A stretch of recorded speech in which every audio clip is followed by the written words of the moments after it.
കരിവേഷം എന്നറിയപ്പെടുന്ന ഒരു വേഷമാണിത്. കരിവേഷം.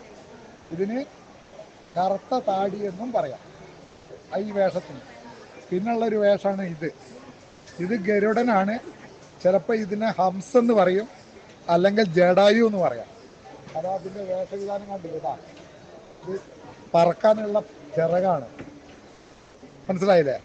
പിന്നെ ഇത് പച്ചയും മിനുക്കുന്നാണ് അറിയപ്പെടുന്നത്. അതെ, ഇതിന് പച്ചയും മിനുക്കെന്നും പറയും, നളനും ദമയന്തി എന്നും പറയാം. പിന്നെ ഇതിനൊരു പ്രത്യേകത, ഈ കഥകളിയിലത്തെ എല്ലാ കഥാപാത്രത്തെയും വേഷം കെട്ടി ആടാൻ പറ്റിയ ആളാണ് ഇയാൾ.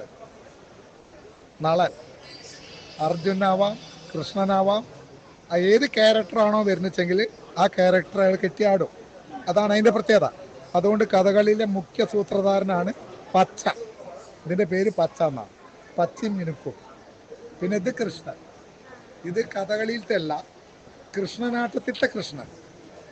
ഗുരുവായൂരൊക്കെ കൃഷ്ണാട്ടം നടക്കുന്നില്ലേ, അതിലത്തെ കൃഷ്ണനായതുകൊണ്ടാണ് ഇത് ഒറ്റക്കാണ്ടിരുന്ന് ഡാൻസ് ചെയ്യുന്ന പ്രോത്സാഹം. മനസ്സിലായോ? അപ്പൊ കൃഷ്ണന് ആടി വരുന്ന ആളുടെ വേഷത്തിലുള്ള എല്ലാ വേഷവിധാനങ്ങളും ഇതിലുണ്ടാവും, മാറ്റം ഉണ്ടാവില്ല. ഇത് കാട്ടാളൻ. കീചകവധം എന്ന കഥയിൽ കാട്ടാളൻ വരുന്നുണ്ട്.